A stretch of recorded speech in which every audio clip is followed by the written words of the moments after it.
What is up with cake and my beautiful people? This is Des back with another tutorial, and today guys I am going to show y'all how I did these deliciously scary berries. Now if you've been on social media, you will see that they kind of been trending, and I kept seeing them, so I said, you know what, I gotta get these a shot, especially being that I absolutely love Halloween, y'all. Like everything Halloween, I love it, so I definitely had to do these.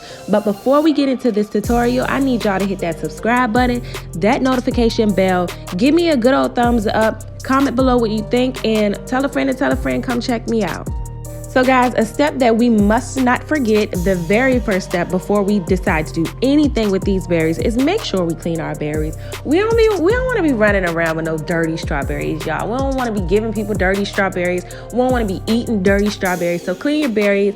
Google a way to wash your berries, and there's many different ways, and you just do what works for you guys. But what I do is I allow my berries to sit in a bowl of cold water and let the dirt run to the bottom. And you will see me, like in my previous videos with the strawberries, I normally use the Wilton, but today I decided to use Ghirardelli, guys. And Wilton is absolutely fantastic. I love their product. I love their candy melts, but I also love Ghirardelli as well, y'all. It's more of a richer taste. You get, I don't know, like y'all just gotta try it. Y'all gotta try it. I like it. It's cool. I could dig it. It's a little bit more pricier than Wilton, but it gets the job done, y'all. I love it. And guys, a tip to remember with the Ghirardelli chocolate is I do not use the shortening or the vegetable oil in my Ghirardelli chocolate, only because it's smooth on its own. Like, it doesn't really burn as quick as the candy melts. It will burn, but I do it the same as I do the candy melts, 30 seconds at a time. Make sure that I'm stirring in between. If you want it a little bit looser, then go for it. Just don't use too much, because you do not want your chocolate so thin that it does not hold on the berry to where it's basically almost translucent. Speaking of translucent, in the event that does happen, guys, the only thing that you will have to do is just dip your berry, re-dip it, double dip it. Depending on how loose the chocolate is, you may have to dip it multiple times or add more chocolate. But in this case, I actually decided to double dip because I wanted more of a solid white coat.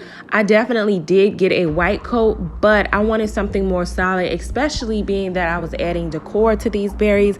I wanted a really, really nice solid coat, guys. And I actually had a subscriber comment below and said that she's tried to double dip her berries, and the chocolate was breaking off into the bowl, I guess. And I'm not exactly sure why that happened. The only thing that I can think of is maybe she did not allow the first coat to dry completely, or maybe the chocolate was too hot. I'm not sure, guys. And y'all, don't try to come for me in the comments talking about my knuckles ashy. It's because of the gloves. Like, I keep on taking them off and putting them on because they're too loose and they were getting in the way, and I was messing up, and I was just so over it, guys. So don't come for me. It's ashy. I see it. If y'all feel like y'all have to mention it, though, I mean, you're not wrong, but just know that I know that it's there. But anyways, what we're doing here is never mind. On to Jack. I'm not gonna do y'all like that. No, I was just piping his bow, his little cat bow. I was just piping Jack Skeleton's little cat bow, and now I'm just making his face. So y'all, what do y'all normally do like around the Halloween fall time? Because I love fall, y'all. Like, oh my gosh, I am a spring baby, but I absolutely love everything fall, like Halloween, Hocus Pocus. And by the way, there is gonna be a Hocus Pocus cake tutorial coming very, very soon. I'm not gonna tell y'all what it is, but yes, coming soon, guys. So let me know, like, what do y'all like to do? Like, are y'all beef stew potato soup type of people? Are y'all pumpkin spice latte type of people? Like, let me know below. What do y'all do?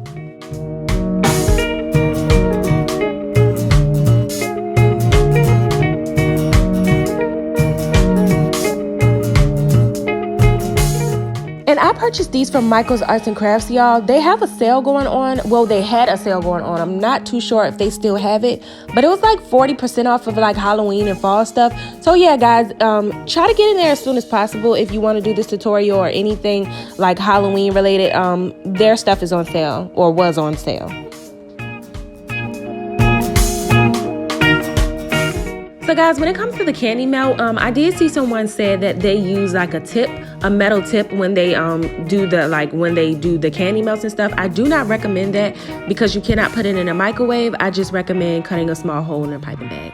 So guys, here what I did is I just let the fork rest over some fire, and I just ran it directly across the strawberry to create those tears that you see in Freddie's shirt. And then here I actually purchased this mold from Michael's Arts and Craft. It was about $7. And basically what I'm doing is I'm just creating a brain shell.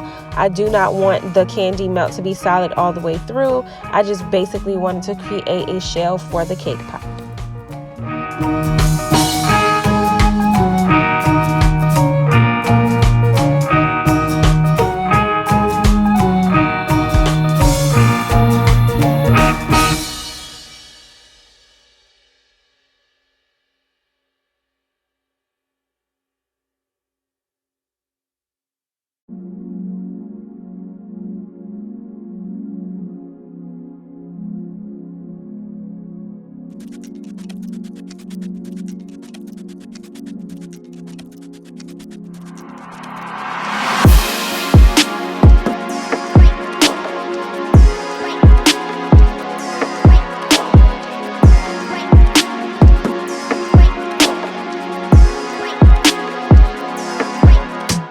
Y'all, here I am using the Sunflower Sugar Art Petal Dust in the color black and burgundy, and I am using my Wilton brush. I call it my kabuki brush, but I'm using my Wilton brush just to pat that onto our horror film characters, only because, guys, they don't live the most godly lifestyle. They do a very, sinister things, and I just wanted to portray realistic, just a realistic look onto the berries because of the characters I am portraying. They're not the cleanest, so they're a little dirty.